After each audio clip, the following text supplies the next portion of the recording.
আমি Sanchita's essence recipes YouTube চ্যানেলে আপনাদের সবাইকে স্বাগত। আজকে দেখব এই রকম ধপধপে সাদা চন্দ্রপুলি মিষ্টির রেসিপিটা। চন্দ্রপুলি মিষ্টি আমরা বানাতে খুব সহজেই যাতে আপনি বানাতে পারেন তার রেসিপি দেখব। আর এটা খেতে আমরা ছোট বড় সবাই সব সময়ের জন্য খুব ভালোবাসি। কিন্তু এই চন্দ্রপুলি মিষ্টি বানানোর জন্য বিশেষ কিছু ঝামেলা করার দরকার নেই। খুব সহজেই আপনার হাতের কাছে যদি একটু নারকেল আছে আর দুধ আছে তাই দিয়েই আপনি বানাতে পারবেন। তো আমরা এখানে প্রথমে এই দুধ কড়াইটাকে ভালো করে তাতিয়ে নিয়ে একটু জল দিলাম যাতে এটা লেগে না যায় তলাটা। তারপরে এই জলটাও যখন একটু গরম হয়ে যাবে তখন দেব দুধ। এখানে 1 কাপ মতন আমি ফুল ফ্যাট মিল্ক এখানে ব্যবহার করলাম, আগে থেকে জাল দিয়ে রাখা এই দুধটা দিলাম। এবার হাই ফ্লেমে এটাকে নাড়াচাড়া করব। এখানে দিলাম খোয়া ক্ষীর। এখানে খোয়া ক্ষীরের সাথে আমি কিছু মিষ্টির টুকরো দিয়েছি।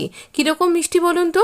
যেগুলো ক্ষীরের মিষ্টি এই দিওয়ালি বা যে কোনো উৎসবে আমাদের কাছে অনেকগুলো জড়ো হয়ে যায়, সবাই খেয়ে খেয়ে বোর হয়ে যায়, সেই রকমও কিছু মিষ্টির টুকরো, কিছু কাজু কাটলির টুকরো এখানে দিয়ে দেওয়া হয়েছে খোয়া ক্ষীরের সাথে।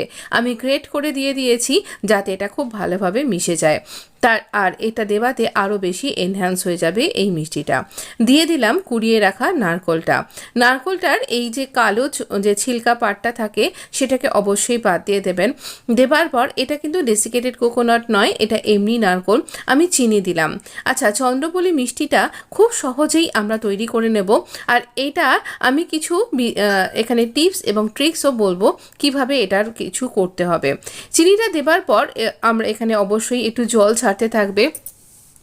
নারকেলটাকে আমি দুধের সাথে একটু বেটে নিয়েছিলাম, আর এখানে দুটো ছোট এলাচকে ভেঙে এভাবে দিয়ে দিচ্ছি। আচ্ছা, দুধের সাথে বেটে নেবেন, যতটা পারবেন মিহি বাটার চেষ্টা করবেন। আমার অতটা মিহি হয়নি। তো এবার এই রকমভাবে আমরা ভালো করে এটাকে পাক দিতে থাকবো।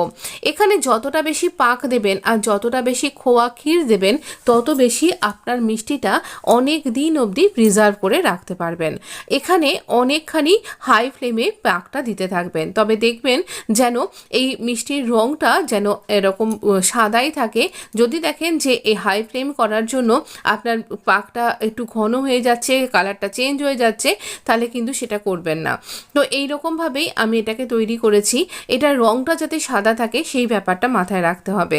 সাদা চন্দ্রপুলি দেখতেই বেশি ভালো লাগে, তবে অনেক জায়গায় অনেক মিষ্টির দোকানে একটু ইয়েলো কালার ব্যবহার করা হয় কিংবা কেশর ব্যবহার করা হয়। আমি আজকে কেশর পর্যন্ত ব্যবহার করিনি, যা আমার এই সাদা কালারটাই দরকার ছিল। খুব ভালো করে পাকটা দিতে হবে। আচ্ছা, আরও একটা ব্যাপার আমি এখানে বলে রাখি, এই চন্দ্রপুলি মিষ্টিগুলো দিয়ে আমি একটা পিঠে তৈরি করব। সেই জন্য আমি এইখানে খোয়া ক্ষীরের পরিমাণটা একটু কম দিয়েছি আর পাকটাও একটু কম দিয়েছি। চন্দ্রপুলি মিষ্টি আপনি যখন আমি সার্ভ করব আপনি বুঝতেই পারবেন এতখানি নরম নরম হয় না, একটু শক্ত শক্ত হয়।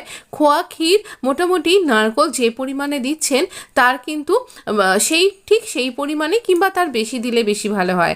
তো এখানে আমি এর থেকে একটু কম দিয়েছি, মানে নারকেলের থেকে আমি একটুখানি কম দিয়েছি আমার খোয়া ক্ষীরের পরিমাণটা। তো পুরোটা বেশ টেনে গেছে। আর এরকম গরম কড়াইয়ের গায়ে যদি আমি এরকমভাবে ছড়িয়ে রাখি, দেখুন আমি একটু যেই কালার চলে আসছিল আমি ফ্লেম কমিয়ে দিয়েছি। এইরকম ছড়িয়ে রেখে বারবার নাড়াচাড়া করে আমরা এটাকে ঠান্ডা করে নেব।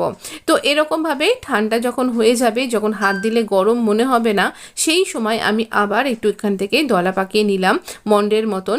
এটা আমার মাটির ছাঁচ, কাঠের ছাঁচও পাওয়া যায়, আপনি অনলাইন পেয়ে যাবেন। কি এখানে এই মাটির ছাঁচটা আমি মেলা থেকে কিনেছি। এটা একদম যারা মাটিতে নিয়ে বিক্রি করেন তাদের কাছ থেকে কেনা। আমার মনে হয় এই সমস্ত মানুষদের হাতের কাজকে যদি আমরা এইভাবে তাদের কাছ থেকে জিনিস কিনে উৎসাহ দিই, তাহলে তারাও জিনিসগুলো বানানোর উৎসাহ পাবেন। আরও এরকম করে আমরা আমাদের পুরনো কুটির শিল্পকে বাঁচিয়ে রাখতে পারবো। ভালো থাকবেন, সুস্থ থাকবেন, অবশ্যই জানাবেন কেমন লাগলো। Please like share subscribe. ধন্যবাদ।